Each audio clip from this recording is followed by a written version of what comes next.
This will be 1 out of 4 videos on the Stalker franchise. This video will contain spoilers for Stalker, Shadow of Chernobyl, 1979 film Stalker, and the novel Roadside Picnic. In the early 1970s, Roadside Picnic was written and published by Russian science fiction writers Arkady and Boris Strugatsky. This short book would have influence and reach that neither probably thought possible in the decades to come. In 1979, Russian movie director Andrei Tarkovsky asked the brothers to write a screenplay to Stalker, a movie that would be based on their book Roadside Picnic.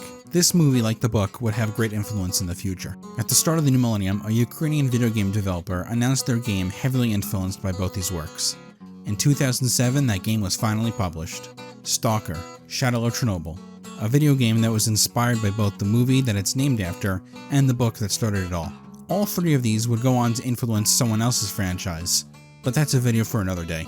For reasons I don't fully understand, I'm fascinated with Pripyat, the city that neighbors Chernobyl. The 1986 disaster alone is not what drew me in, but the city itself. A city sealed in time. It's a 20th century Pompeii, forever lost in the Cold War, and now overtaken by nature. This interest in that city is what drew me to the game in the first place, many years ago. Stalker, Shadow of Chernobyl, which I'll now be calling Stalker for short from here on out, as you can see, is a first-person shooter. But it's also somewhat of a survival horror game. The main plot is simple. You wake up in a place called the Zone with amnesia. Yeah, I know, amnesia, just stick with me here. The only thing you have on you is a PDA with a note that reads, "Kill S.T.A.L.K.E.R." As you progress the story, you will learn more about him and why you want to kill him. The main character, who doesn't remember his own name, is just called the Marked One, for the strange tattoo he has on his arm.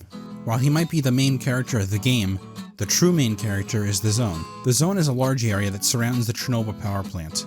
Long after the original disaster that happened in 1986, a second one happens in 2006. This second incident didn't irradiate everything again, but instead affected the area in other ways. Monsters and death traps called anomalies began to appear. More importantly than that is the Zone started to spawn things called artifacts. These artifacts are the sole motivation for stalkers to come to the Zone. Gameplay-wise, they have trade-offs and benefits that boost your stats while using them. I'm not 100% sure what the in-game use of these are for outside gameplay reasons, but in the novel, the ones that do exist work in different ways. Some are used as a new energy source for cars, others are high-priced jewelry, others can be used as weapons, and in one case, there's a perpetual motion machine, something that's believed to be scientifically impossible. As far as the game is concerned, these go for a high price outside the Zone and the black market. Such a high price that many men are willing to risk their lives to get them. Some artifacts are found around anomalies. Anomalies are traps that are made by the Zone that come in different forms. Some might burn you to death, electrocute you, or rip you apart with anti-gravity, to name a few examples. Some of the anomalies that were in the book do also show up in the game, so that's a nice nod. You can also throw bolts in front of you to find safe passage and not get caught in a trap. Bolts being used to find these traps, these anomalies, is also in the book and movie. Thankfully in the game you have an unlimited supply of these bolts and you don't have to pick more up, something the characters in the book and movie probably wish they had.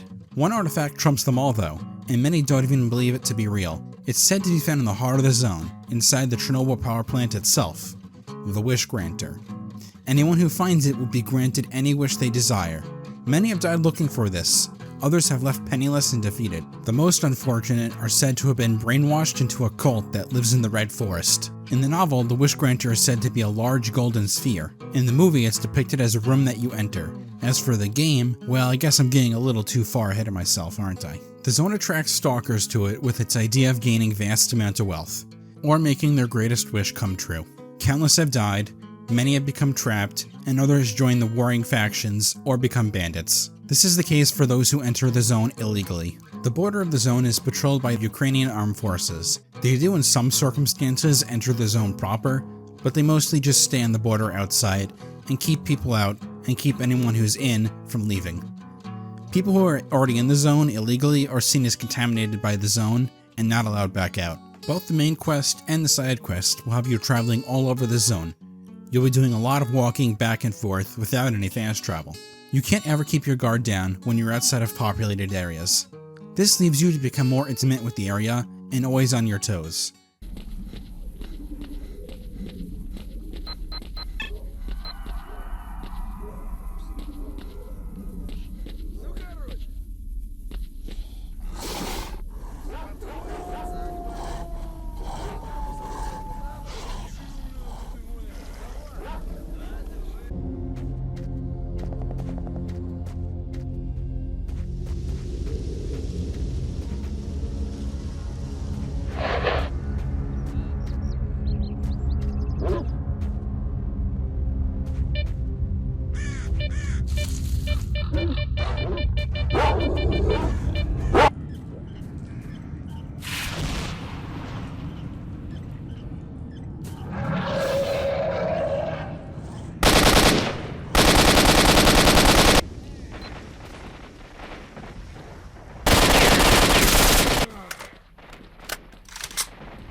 Even the loading screen is trying to kill me.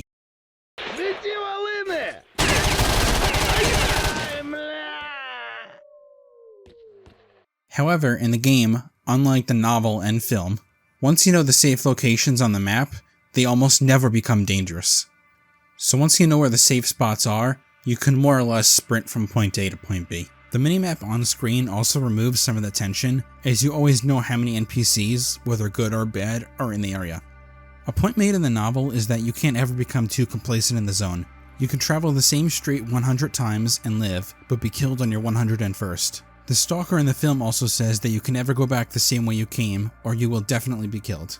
The beginning of the game can feel really tough on the hardest difficulty because of how terrible your guns are, and it's not that they're inaccurate, it's just that they're not good. Even if you're a first time player, I would say to just play in the hardest difficulty no matter what. Also make sure to turn off the reticle on screen. It highlights who's good and bad, and I feel like that removes a lot of tension. It's always a lot more scary when you don't know if the person you're coming up on is friendly or not. There's also a whole rabbit hole of mods that you can go down to make the game harder. It's not surprising for a game that's been on for 15 years. Anything I might have a personal problem with in this game can most definitely be fixed with a mod. While I love the locations and the main quest in this game, honestly the side quests are incredibly forgettable. They're almost always either a fetch quest or a go kill this thing. And while I might remember doing something on my way to a side quest, I almost never remember the side quest itself. You're also going to be endlessly asked to defend areas from bandits, and it's honestly just not worth the fight. You know how games have side quests that stick with you for years? Stalker does have that, but it's with the main quests. Take Lab X18 for example. Labs in this game are places where unnatural experiments were performed. They're also the parts of the games that probably stick out in most people's minds when they think about Stalker. These places are not only haunted, but also have terrifying creatures lurking about. Take this moment for example. It stuck with me since I first played the game, and I always dread doing this on replays.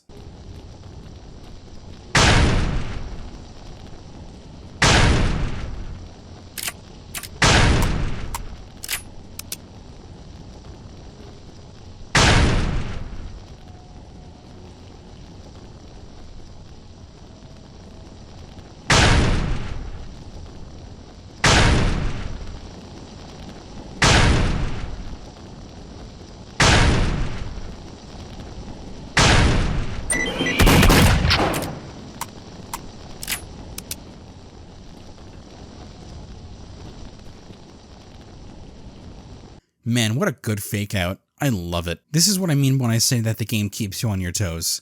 And this isn't the only lab that you'll be forced to enter. In case you're wondering, these labs are only in the video game, and there's no mention of them whatsoever in the novel or film. Same goes for monsters or ghosts. That's exclusive to the video games.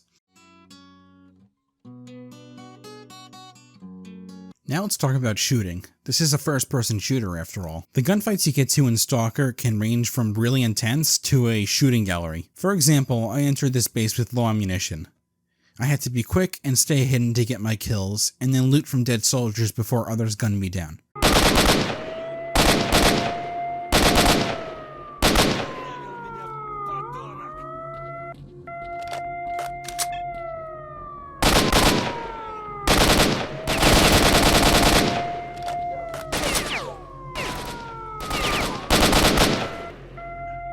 The firefights do increase more and more as you get closer to the end of the game, especially those in the Red Forest and Pripyat. Take cover! They're in the windows! Gun flash! Left side! Roof! Roof! To the right! Got one! Eat this, you son of a bitch!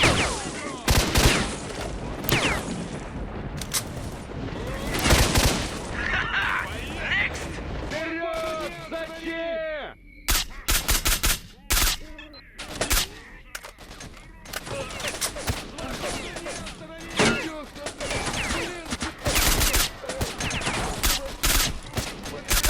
If I did have to make a complaint, by the time you make it to the Chernobyl power plant, I feel like the game stops trying to be atmospheric and creepy, and instead just goes full-bore first-person shooter. Твоя цель здесь. Иди ко мне. Monster kill.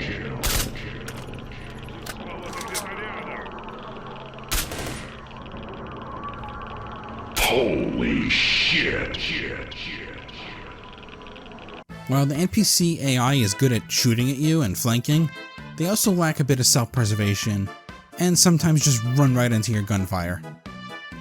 They'll also point their guns in odd directions, but still be shooting at you. Like many games of this era, they tried to be more realistic, only allowing you to have a sidearm and your main arm. You could keep other guns in your inventory if you don't mind lugging around the extra weight. You can carry up to 50 kilograms without any issue, and can carry up to 59.9 kilograms with the downside of having a stamina drain. Anything 60 kilograms or above and you'll be encumbered and stuck in place. I normally hate the 2-gun limitation that games do. I hate it even more in a game like this where you have so much Soviet-era firepower to choose from. But frankly, the game would feel less challenging if I could carry non-rifles around with me. Sadly, like many games of this era, they mirror the rifles so the ejector's on the left side of the gun. Yeah, there are mods that can fix this, but it's just something I've never liked that games do. I don't let it ruin the game for me, I just find it very annoying. I should talk about the main quest some more, I suppose. As you track down info on S.T.A.L.K.E.R, the men you're looking to kill for reasons you can't remember, you find a lot of dead ends and dead friends. You'll also have to turn off a machine called the Brain Scorcher to let you get into the heart of the zone. The Brain Scorcher is a giant machine that turns your brains into scrambled eggs. It's a machine meant to keep people from wandering into Pripyat and the Red Forest. Turning off this machine is the only way one can safely get to Pripyat. Well, as safe as you can be in the zone at least. Pripyat is a location I love going to in this game. Video games are probably the closest I'll ever get to seeing this place in real life. And while I don't want to be too self-indulgent, I'd like to say that I find this city really fascinating, even if the in-game version of it is a more condensed and not very accurate version of the city. The time you spend here is action-packed and great. I do wish you spent a little more time here, but I do try and get a little sightseeing done before I head to the power plant. The area has changed a little bit since the devs have been there to take reference photos, and it's understandable it would. This game's come out over 15 years ago. When they did visit to get photos for this, the Ukrainians had only just started to build the new sarcophagus that would later be placed over the reactor. For obvious reasons, you don't see this in the game, as it didn't even exist yet. Well, at least most people probably didn't know it existed yet. Current events, as this original video is being uploaded, have also affected the area greatly, but now I'm getting really off topic. Once you've made your way through Pripyat, now it's time for the climax of the game. You finally made it to the Chernobyl nuclear power plant. Everyone here doing their best to try and stop you. As if getting shot at wasn't worse enough, a blowout is also imminent. A blowout isn't something this game goes into too much detail on, at least not as much as future games do. All you need to know is that it's a giant wave of death that you do not want to be caught in. Once you've made it inside the plant though, you'll still have to fight your way through the monolith. A cult of brainwashed stalkers that will stop anyone from reaching the Wish Granter. A loud booming voice will speak to you. It's the Wish Granter itself, asking you to come and claim your reward. Путь завершен, человек. Иди ко мне. Пришло время. Я вижу твое желание. Иди ко мне. Ты обретешь то, что заслуживаешь. There in the same room as the 86 explosion is the glowing monolith. Just ignore the fact that in real life this room would kill you within a very short period of time. It might be a plot hole, or maybe the Wish Granter itself sucked up all the radiation. Who knows? Never mind that though, because the Wish Granter was real. The legends were true. Now it's time to make your wish.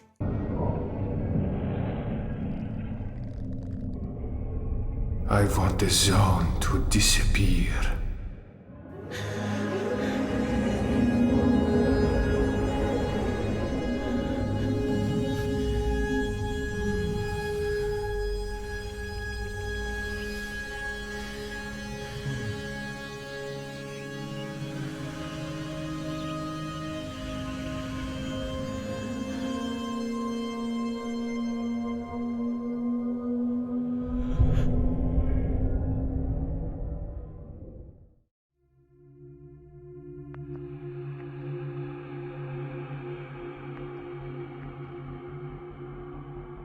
That's right, it's a monkey's paw. This game has several wishes that you'll ask based on your actions in-game, all of them leaving you ruined or dead. I'm about to compare this to the movie, and therefore will spoil it, and I'll also be mentioning the book, so I'll be spoiling that too. I really do recommend checking out both of these first, so skip to this time right here to avoid spoilers. If you don't care or are already familiar with both of these sources, then stick with me here. In the game, whatever you ask for, in classic monkey paw fashion, ends up harming or killing you. In the film, however, we learned about a stalker named Porcupine, who wished to become rich, immensely wealthy. He did get his wish, and he had more money than he knew what to do with. But then Porcupine takes his own life not long after. What at first might seem like a commentary on wealth and money not bringing you happiness, because remember this is a movie that came out in Soviet Russia, we learn the real twist at the end of the film. The wish granter, or in this case the wish room, will not grant you what you asked for. Instead, the wish you get is what the heart really desires, whatever you wanted most in your soul. Ничего ты, кожаный чулок, не понял. Дикобраза не алчность одолела. Да он по этой луже на коленях ползал, брата вымаливал. А получил кучу денег. И ничего иного получить не мог. Потому что дикобразу дикобразово. This disgusted him to find out that that's who he really was inside, that he wanted money more than his brother back, and unable to live with himself, he took his own life. There's a bit more to it than just that, and I won't spoil for you what the three men would wish for, or if they even make their wish. You'll have to watch the movie yourself to figure that out. The novel, unlike its successors, is much more optimistic. We're never told if Red's wish comes true, or if this golden orb actually does grant wishes. Throughout the story, Red is known to love and is known to feel sorrow. He's both gained and lost a lot in his life. So inside his heart, inside his soul, he knows what he should really do with it. His wish? An act of selflessness. If you read the book, you know, and if you didn't heed my warning and kept watching anyway, well then you'll have to read it for yourself. It's a really great book, and it's under 200 pages. If you read this version of it right here, just make sure to skip the forward, as it spoils the ending. Even more than I already did myself. Now what if I told you that the Wish Granter wasn't the true ending of the game? The Wish Granter was just there as a trap, to keep people from finding the real answers. A hologram will tell you the truth. He's part of something called the common consciousness. We are the result of an experiment aimed at creating a super consciousness called sea consciousness. They want to tap into the collective consciousness, believing that they can help humanity by removing all negative feelings. According to our calculations, Earth is surrounded by a special informational field, the so-called noosphere. Unfortunately, we made a mistake, and our interference spawned the zone, which we had been trying to contain ever since.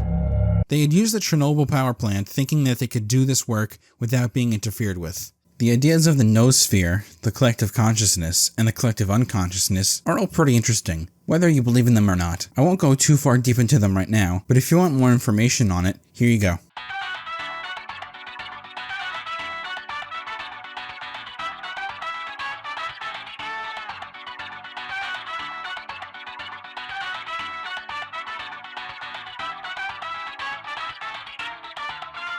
Everybody got that? You also learn the shocking revelation that you're actually S.T.A.L.K.E.R. You were memory wiped and given the task to kill a man that you could never find since it was yourself. They used the brain scorcher to make stalkers into their brainwashed soldiers and used the wish granter as a trap. We created a network of psi fields on the way to the zone center in order to recruit agents. You know one of these fields by the name of Brain Scorcher. When a stalker attempts to reach the zone center in order to fulfill some wish, we acquire control over his consciousness. A mistake was made, and your mission was to kill yourself. I am definitely simplifying this a bit since this hologram talks to you for a while, but in the end you're given an ultimatum. Join the common consciousness since they need new people to help them keep the machine running, or tell them no. Telling them no, you'll have to find where they're located and destroy them.